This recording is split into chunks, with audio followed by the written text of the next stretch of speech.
We heard a woman screaming for help on an island. We docked and made contact, but not with a woman. Disclaimer. Living 5 miles from Florida's Atlantic coast means salt air bleeds into everything. The sun-bleached siding of our house, peeling like sunburned skin, the tangled mangroves framing the tidal creek behind our property, their roots clutching at briny mud like arthritic fingers. Even the ice cubes in our freezer taste faintly of the ocean, as if the sea had seeped into the tap water while we weren't looking. Dad's 27-foot center console, the salty Serenity, might as well be a fourth family member. Her hull is pocked with barnacle scars, her vinyl seats crack like desert earth, but Dad polishes her twice a week with the devotion of a priest tending an altar. Come June, when the pavement starts sweating by 9 a.m., leaving the backyard asphalt shimmering like a mirage, our weekend routines shift. No more strolling Cocoa Beach at sunset, the sand cool and sugared between our toes. No more road trips to Georgia's mountains where the air smells of pine resin instead of decayed jellyfish. Just the Serenity cutting through Mosquito Lagoon's tea-dark water, her twin outboards growling as Dad grins into the wind like a kid gripping a roller coaster bar, his baseball cap flipped backwards so the brim doesn't snap off in the gale. That Friday in July clung to us like wet gauze, the kind they'd press over a wound to staunch bleeding. Humidity hung pregnant over the intracoastal, thickening the air until dragonflies moved through it like swimmers fighting a riptide. The dock's wooden plank swept beads of condensation, and the rope lines sagged, limp as dead eels. Cicadas screamed in the palmettos, their drone rising and falling like a theremin's whine. Mom hovered in the kitchen doorway, her knuckles white around a ginger ale can, her seasick armor, she called it, though we all knew the cure wasn't working today. The aluminum dented under her grip, droplets sliding down the sides to pool on the linoleum. She'd worn that same wilted smile when Dad announced the trip, her eyes tracking the Serenity's keys as they jingled in his hand. "Y'all go," she said, too quickly, her voice fraying at the edges. "I'll defrost the conch fritters for when you're back." The freezer hummed in agreement, exhaling a plume of frost as she opened it. Dad didn't need persuading. He was already halfway to the dock, his flip-flops slapping against the warped boards, shouting over his shoulder about a new sandbar he'd spotted near the Spoil Islands. "Gonna be glassy out there." Glassy meant flat water, which meant he'd open the throttle wide, let the boat fly until the bow lifted and the world blurred into seagrass and sky, the horizon line trembling like a plucked guitar string. I hesitated, watching Mom press the cold can to her forehead, her eyelids fluttering as condensation trickled down her temple. She shooed me off with a flick of her dish towel, a faded thing pattern with lobsters and anchor knots, but not before I caught the way her gaze snagged on the horizon.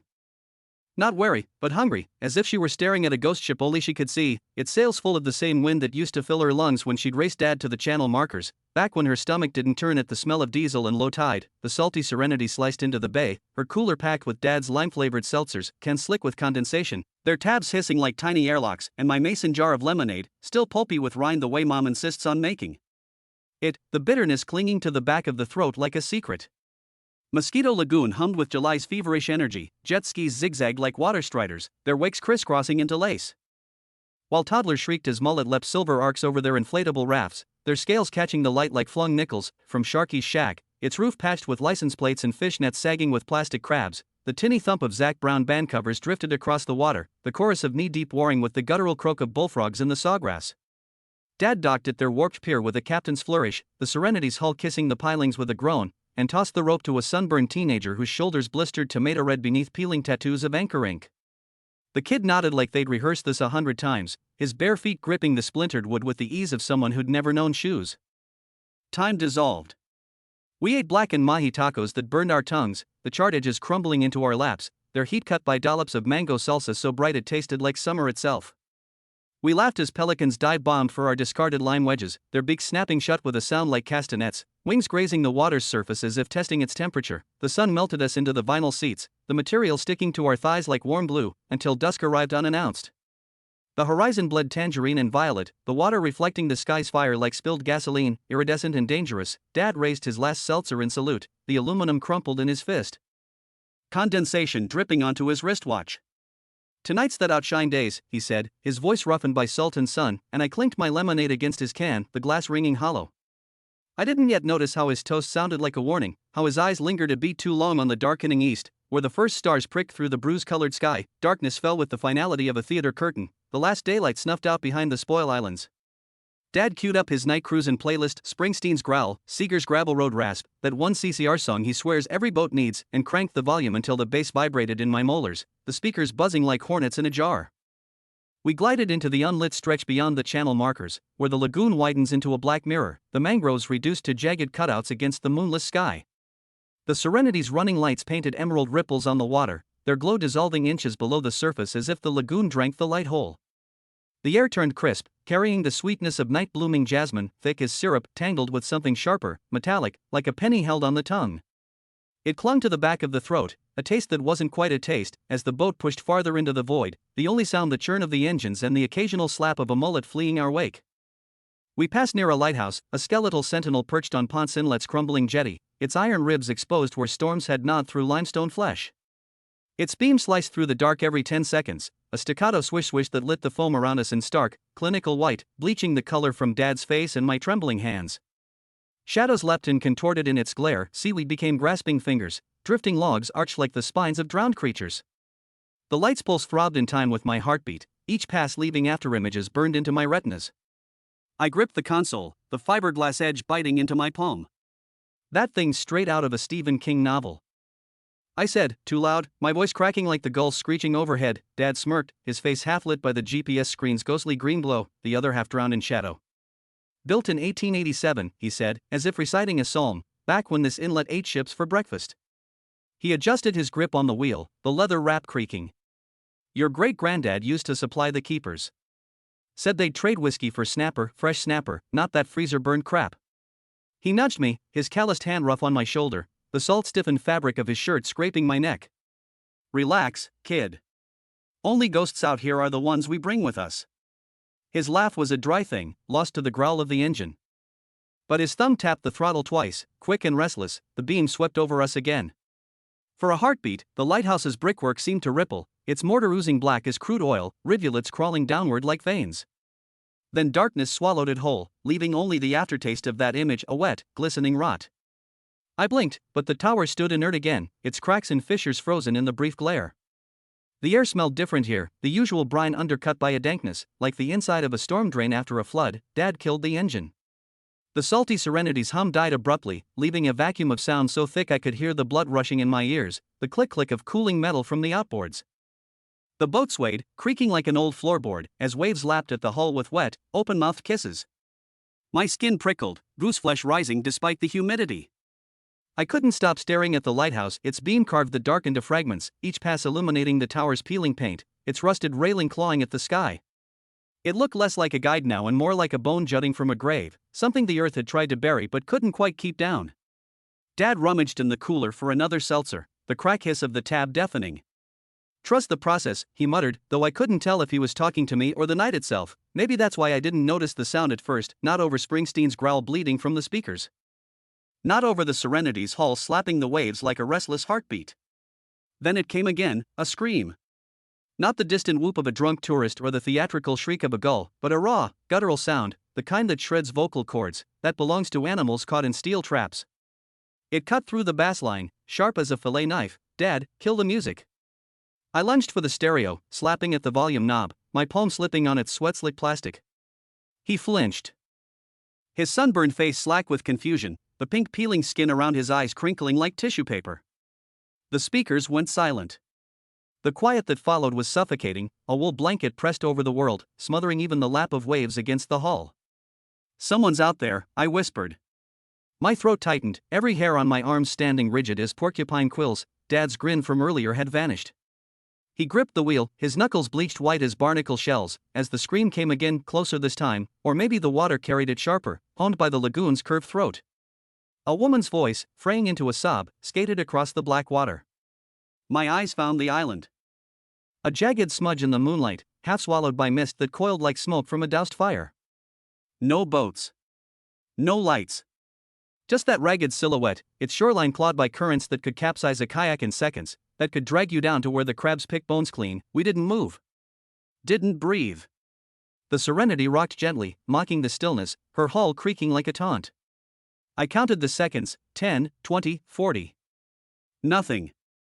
The lagoon stretched empty, a black sheet iron flat, its surface oily and unbroken.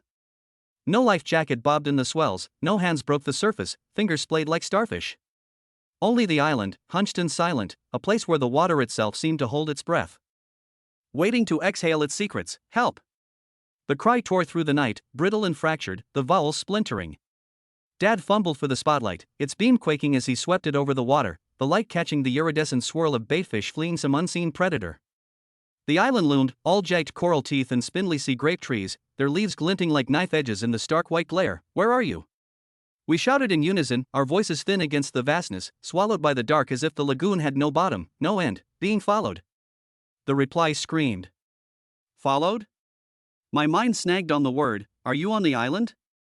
Dad barked, louder now, the spotlight jerking across the shore, illuminating skeletal driftwood and shadows that twitched like living things. Her answer was a scream, a serrated, sustained note that raised the flesh on my neck, that left my eardrums throbbing. "Yes." Dad didn't hesitate. The engine roared to life, a feral sound that scattered the quiet, the sudden violence of it sending a cormorant bursting from the reeds in a panic of wings. The Serenity lurched forward, bow slamming into waves as we charged the island, the hull shuddering like it might splinter.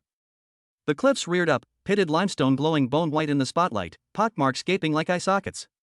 Dad anchored 20 yards out, the chain grating against rock as breakers hissed. Hungry, against the hull, their foam glowing faintly with bioluminescent algae, tiny blue sparks dying as they struck the boat. Up close, the island was a feral thing. Seaweed clung to its rocks like matted hair, reeking of rot and brine. The trees leaned at cruel angles, roots exposed like tendons, their bark sloughing off in leprous patches. No footprints marked the narrow beach, no torn fabric fluttered in the branches. Just wind hissing through sawgrass, a low, wet sound, like the island itself was breathing. We pulled on the boots Dad had stashed in the Serenity's compartment, stiff rubber reeking of mildew, soles treadless as dolphin skin. Climbing out shirtless, the rocks bit into my palms, sharp as crab claws, while the boots slipped on algae slick stone, each step a gamble. Dad's flashlight beam juddered ahead, a frail yellow circle that deepened the darkness around us, the shadows pooling like spilled ink. "Call out," he demanded, his voice cracking. The beam swept over gnarled trunks, over tide pools glinting like 1,000 watching eyes, their surfaces trembling with the scuttle of translucent shrimp. No one answered. The chill that crept up my spine wasn't the night's doing. It slithered, serpentine, between my ribs. "She could be injured," I said, the words crumbling as they left my lips, dissolving like sand in a receding wave. "Or trapped." Dad's jaw tightened, the tendon flickering like a fishing line under strain. He swung the flashlight beam inland, its light fraying at the edges as it cut through the undergrowth, exposing spider webs strung between sea grape leaves, their silk glinting like nooses. We moved in tandem, boots crunching over shells and driftwood, shouting hello into the void. Each call dissolved into the wind, unanswered, the island drinking our voices whole. The ground squelched beneath us, sodden with tidal muck that reeked of sulfur and spoiled eggs. Deeper in, the air turned cloying, salt rot and wet limestone, the stench of something decaying beneath the soil, something too large to name. Mangroves crowded us, their roots knuckling up from the ground like buried skeletons, the bark sloughing off in papery strips. "Can you hear us?" Dad bellowed. The cliffs threw his voice back, warped and watery, as if the island itself were taunting us, mocking our futility. Above, night herons croaked their disapproval, wings snapping through the canopy like wet canvas tearing. The sea hissed, a relentless audience to our search, its rhythm syncopated with the ragged tempo of our breathing, then, a guttural, choked scream. Not distant. Close. Human, but strangled, half swallowed, as if the mouth that made it were stuffed with kelp. The sound hit me like live wire to the ribs, my muscles seizing. Dad froze, the flashlight trembling in his grip, the beam skittering over roots that now looked like coiled snakes. No words passed between us. We ran, the island fought us. Sawgrass lashed my forearms, drawing blood that welled black in the moonlight. Sand spurs clung to my jeans, their barbs needle-sharp, and my boots skidded on moss-slick rocks, each misstep threatening to twist an ankle. Dad's flashlight beam juddered wildly, carving grotesque shadows from the trees, a hunched figure here, a reaching hand there, all vanishing as the light swept past. My lungs burned, salt and iron coating my tongue. The scream looped in my skull, primal, wrong, propelling me forward even as the terrain turned jagged, cruel, the ground buckling into fissures choked with sea wrack. I stumbled onto the eastern shore. Heaving for air, the beam flitting over tide pools alive with scuttling crabs, over boulders crusted with barnacles that yawned like tiny mouths. Nothing. No crumpled form in the surf, no footprints in the muck. Just the moon staring down, cold and dispassionate, and the silence. That silence. It pressed against my eardrums, thick and smug, as if the island had swallowed the woman whole and now licked its lips, sated. Dad caught up, sweat gleaming on his temples like mercury, his chest heaving. He opened his mouth, to curse, to rationalize, but no sound came. The flashlight's beam shrank, dimming, as if the darkness itself were leeching its power, the batteries draining into the hungry earth. We stood gasping, the scream's echoes still thrashing in our skulls. Had we imagined this whole thing? The thought slithered, cold and unwelcome. Around us, the mangroves swayed, though the air hung motionless, their roots creaking like arthritic joints. My flashlight trembled as I swung it toward the shore, the plastic casing creaking in my white-knuckled grip. The beam carved a trembling path through the dark, scattering shadows like roaches fleeing a struck match. The light caught on strands of seaweed dangling from mangrove branches, their tendrils swaying though the air hung utterly still, and there where the surf gnawed at the rocks, foam hissing between jagged teeth, it stood. Not human. Not animal. A thing of angles and voids, its silhouette a mockery of anatomy, as if a sculptor had assembled bones at random and called it done. Moonlight glazed its emaciated frame, ribs like sides curving inward, joints knotted and inverted, legs spiraled as if wrung by giant hands. Its skin, if it was skin, glistened wetly, reflecting the beam in oily streaks, the surface rippling like mercury disturbed by a fingertip. The head lolled backward, neck tendons straining like ship's rigging, as it stared into the moon's glare with lidless eyes, pupilless voids that swallowed the light whole. Then, slowly, wrongly, it pivoted toward us. The movement was liquid, boneless. Its spine undulating like a sea whip caught in a riptide. The flashlight caught its face, a collapsed star of features. Eyes like pooled mercury, swirling with refracted moonlight. A mouth too small, too precise, a razor-cut slit that peeled open, cartilage crackling like crumpled cellophane as it spoke. You found me. The voice was a flawless mimicry of the woman's, her panic, her pitch, but warped, as if played through waterlogged speakers. It didn't resonate, it slithered, bypassing the ears to coil directly in the gut, cold and invasive as a swallowed eel. My knees buckled. Dad's grip locked onto my bicep, fingers vice-tight, his nails biting crescents into my skin. Run. No hesitation. No questions. We fled, boots skidding on kelp-slimed rocks, the thing's cries chasing us, sharpening with each step. Help me. It wailed, each syllable fraying at the edges now, unraveling into something guttural, wetter, the sound of a throat filling with seawater. Help me. The words splintered, layered with clicks and hisses, a chorus of corrupted voices overlapping, as if a dozen throats had been fused and torn apart. My spine seized, a primal recognition, older than language. This wasn't fear. This was prey knowledge, the hare's certainty that the fox's teeth are already at its neck, that the chase is just ritual. We didn't look back. Didn't dare. The island's undergrowth tore at our clothes. Thorns biting into wrists, sand spurs embedding in our ankles like fishhooks. Dad's breath sawed in his throat, raw and rhythmic, each gasp flavored with salt and copper. The Serenity's running lights glowed ahead, bobbing on the black water like a mirage, the boat's hull groaning as waves slammed it against the anchor. Behind us, the cries mutated, less words now, more vibration, a subsonic hum that made my molars ache and my vision blur. I risked one glance. The thing stood at the tree line, its body contorted into a crouch, arms elongated, fingers splayed like mangrove roots, tips tapering into hooked spines. It didn't pursue. Just watched, head cocked at an impossible angle, as if savoring the taste of our terror, its mouth stretched into a crescent slit that might have been a smile. Or a promise. We spilled into the salty serenity like men fleeing a grenade blast, limbs tangling, boots scuffing the deck's non-slip tread raw. Dad clawed at the anchor line, his fingers slipping on the wet rope, the fibers groaning as if the sea itself fought to keep us tethered. When the anchor finally broke free, its surface caked in black sludge that reeked of low-tide rot, the clumps dripping like congealed blood, strands of seagrass tangled in the flukes like hair. Dad jammed the throttle forward.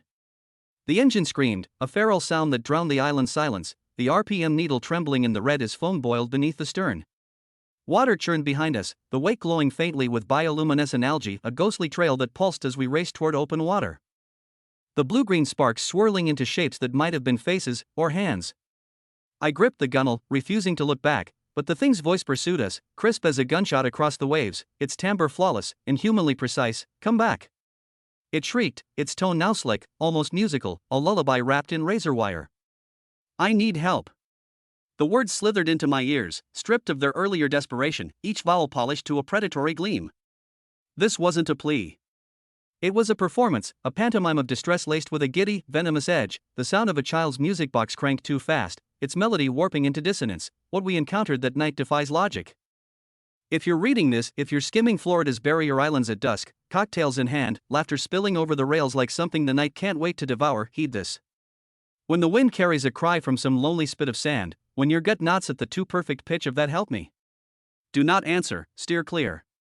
Flood the engine. Pray the current drags you anywhere else. Pray harder, because whatever wears a human voice like ill-fitting skin, whatever peels back the night to show you teeth masquerading as a smile, it isn't lost, it doesn't want help, it wants you, alive, bleeding. Until next time, subscribe to stay up to date with all updates.